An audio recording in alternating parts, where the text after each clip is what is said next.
In 1492, Christopher Columbus wanted to sail to India but landed in wrong shore. In 1497, Portuguese King Manoel I sent navigator Vasco da Gama to find sea route to India. Why always Europe wanted to find a sea route to India? Is that just for gold and spices?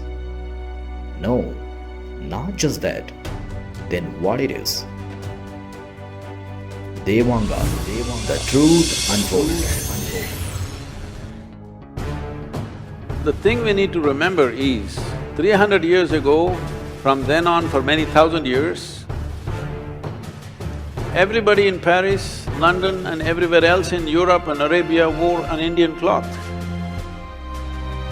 They spent most of their… At one time, at one point, Paris and Europe, particularly France and rest of Europe, spent nearly 60% of their budget buying Indian textile. That is how enamored they were. That is what made them, go for these expeditions in the wild ocean and try to get to this country, because the kind of exquisite material, textile and other things, spices, gold, everything, but one important thing was textile. Indian textile industry has been considered one of the finest textile industries of the world from ancient times. It is believed that India became the golden sparrow in the past because of the textile industry. The world's finest cotton and silk cloths were mainly made by skilled Devanga weavers. The Romans did business with India and apparently gave equal number of gold coins to Indian in exchange with the weight of Indian textiles. In fact, in the Roman Empire, there are debates recorded by Pliny the Elder of Roman senators complaining about the amount of the Roman Empire's gold that was being sent off to India because of the tastes of Roman women for Indian muslins, linens and cotton. Even in the times of Mughals and British, the textile industries of Kanchi, Banaras, Dhaka and Malwa were considered as world-class and exported throughout the world. Earliest known reference to weaving is in Brahmanda Purana. The great sage Devala Maharishi, created by Lord Shiva, who received yarn from Lord Vishnu and weaved finest cloths called Pitambaras with the help of accessories made by architect Maya and distributed to celestials and humans. Later, Devanga weavers, the descendants of Devala Maharishi, made world finest cloths of silk and cotton. Even gemstones, gold and silver lining has been used. Eventually, Indian textile captured the world market. Ancient Greek, Egypt and Arab both become our buyers. Testimony by Tavernier and Edward Banks expresses the actual splendor about Indian textiles.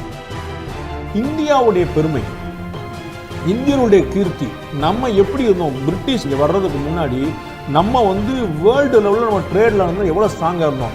நெசவு தொழில் உலகத்துக்கெல்லாம் துணியை India தயாரித்து கொடுத்தது. இங்கே காஞ்சிபுரம் மட்டும் இல்லை, ஆரணி மட்டும் இல்லை, தமிழ்நாட்டிலேயே சுங்குடி உட்பட தமிழ்நாட்டிலே நூற்றுக்கணக்கான வெரைட்டி இருந்துச்சு. தமிழ்நாட்டில் மட்டும் இல்லை, ஒட்டுமொத்த இந்தியாவில் நம்ம யோசிச்சு பாருங்கள். குஜராத்லேருந்து காசிலேருந்து பல இடங்களில் நமக்கு டெக்ஸ்டைலில் நம்ம மாஸ்டராக இருந்திருக்கோம். நம்ம அதை ஃபுல்லாக காலி பண்ணி நம்ம கட்டவரில் உடச்சி நம்மளை ஒன்றுமெல்லாம் பண்ணிவிட்டாங்க. British period. British generally wore clothes made up of either wool or leather. Even in the summer, Indian cotton clothes gained great popularity and demand in entire Europe. Due to this, an act was passed in 1700 against the import of any such fabric from India, Persia and China. All the goods seized in the process were to be confiscated. People wearing Indian clothes were attacked, and even the houses with any of such cotton materials found were damaged. However, the law or violence could not hold back the people using Indian cotton cloths. In 1721, British Parliament passed much more comprehensive act than the older one, according to which anybody found in possession of these fabrics has to bear penalty. Also, British business houses planned to destroy Indian weavers and clothes systematically.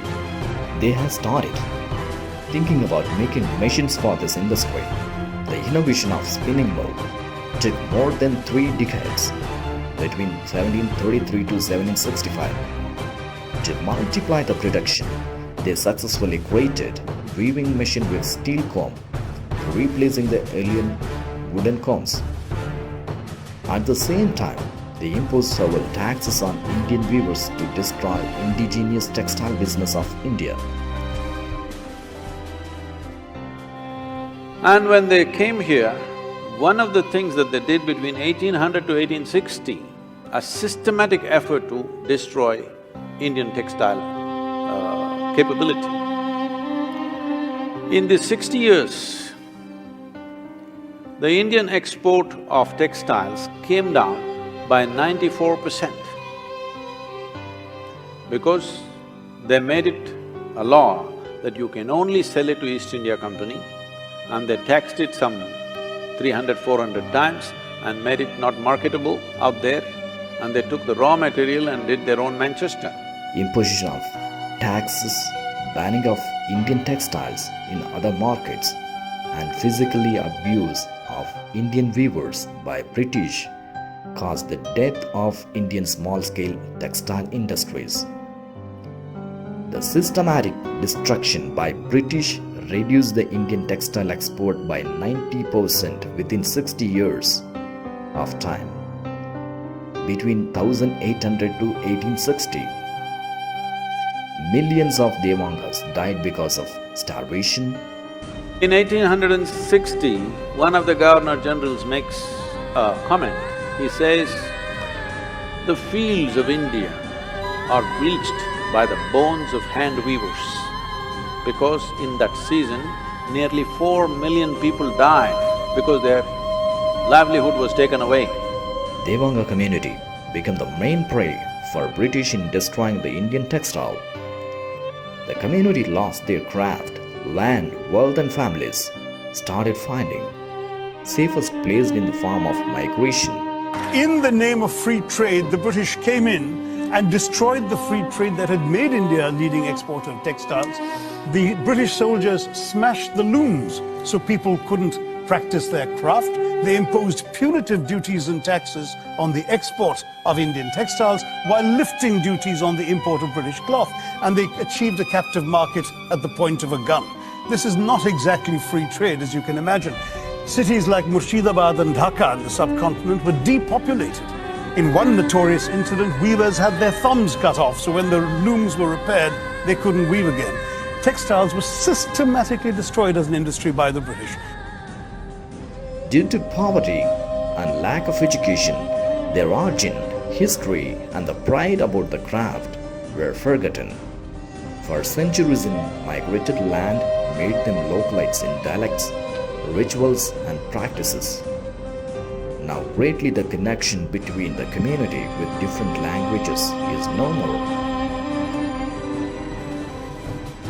Current community guru, Hampi Hemakota Gayatri Pita, Sri Sri Dayanandapuri Swamiji is battling to bridge this gap. Now only 15% of clothes are manufactured in India by 44 million weavers. 120 distinct type of Indian weaving is now extinct. It's time for Devanga community to wake up and feel proud about their origin, history, community and the craft. Community need to join their hands as one single great community with no differences of languages,